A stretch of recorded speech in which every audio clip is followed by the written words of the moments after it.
Bonjour à tous, bienvenue dans cette série de podcasts de concert et en collaboration avec Westaf, série de podcasts qui reçoit aujourd'hui Eliman Dao, journaliste, correspondant de France 24 au Sénégal. On parle un peu de votre travail qui est sur un terrain glissant comme beaucoup de journalistes qui traitent l'actualité internationale.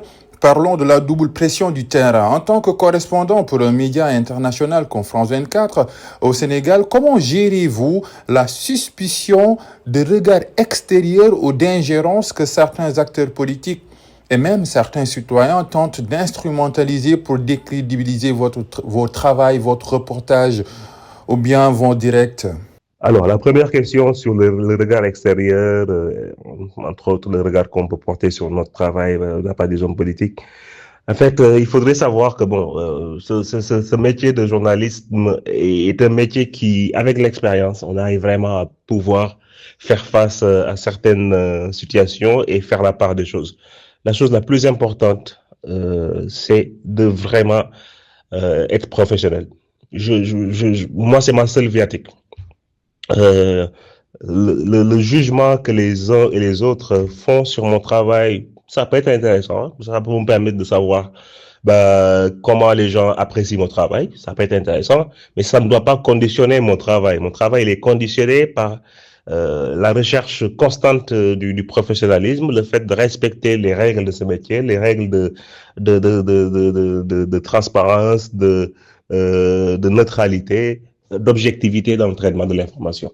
Donc, ce regard extérieur, au début de la carrière, ça aurait pu avoir un impact, mais de fil en aiguille, j'arrive vraiment à pas me mettre dans une bulle parce que, en tant que journaliste, faudrait jamais le faire, faudrait jamais se prendre, faudrait jamais prendre la tête parce que c'est un métier où l'humilité est la règle. Le jour où le journaliste perd son humilité, c'est le jour où il va faire une bourde dans le traitement de l'information.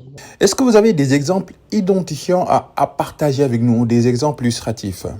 Il y a eu des cas avec de célèbres hommes politiques ou même de célèbres acteurs de la vie publique sénégalaise qui ont eu à indexer mon travail. Pour le premier, j'ai eu à répondre parce que ça faisait mal. Une personne qui pense que j'ai trafiqué des images d'un meeting politique pour montrer la popularité de telle ou telle personne. C'est l'accusation qui a été faite, alors que c'était totalement faux.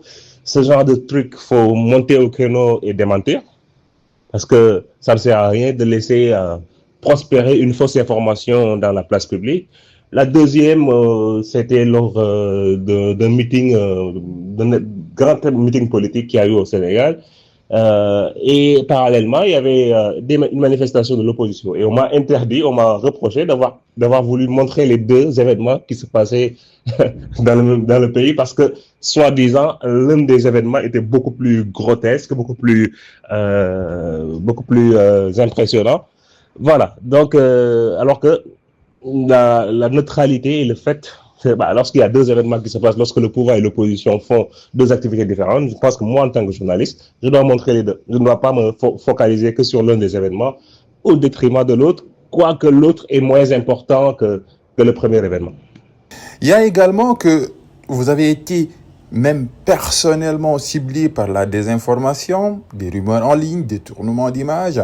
Comment cette expérience intime de la manipulation a-t-elle modifié votre manière de vérifier l'information et de protéger également vos sources sur le terrain politique sénégalais? Écoutez, oui, j'ai été plusieurs fois victime de détournements, de fausses informations, de rumeurs sur mon traitement d'informations ou sur moi-même, c'est-à-dire une rumeur qu'on véhicule sur moi-même. Par exemple, on dit souvent que je fais partie d'un tel ou tel parti politique, alors que c'est totalement faux, c'est pas le cas. Mais bon, c'est une rumeur qui est persistante, qui insiste. Alors que moi, je pense que ceux qui me connaissent savent que je ne dirais pas que je suis apolitique, mais je ne suis d'aucune obédience politique. Je pense que aussi on a, en tant qu'être humain, le droit d'avoir cette position politique parce que le fait de n'appartenir à aucune formation politique, c'est une posture politique. Et je pense également, ça c'est une conviction Un journaliste ne peut pas faire de la politique, ne peut pas appartenir à un parti politique. Surtout un journaliste qui traite de l'actualité politique. Il y a un conflit d'intérêts manifeste dès que cette situation se pose. Merci beaucoup, Elimandao, pour cet épisode 1. Toujours, nous restons dans le champ de la désinformation. Série de podcasts dans Bel Podcast réalisée en collaboration avec Westaf. À bientôt.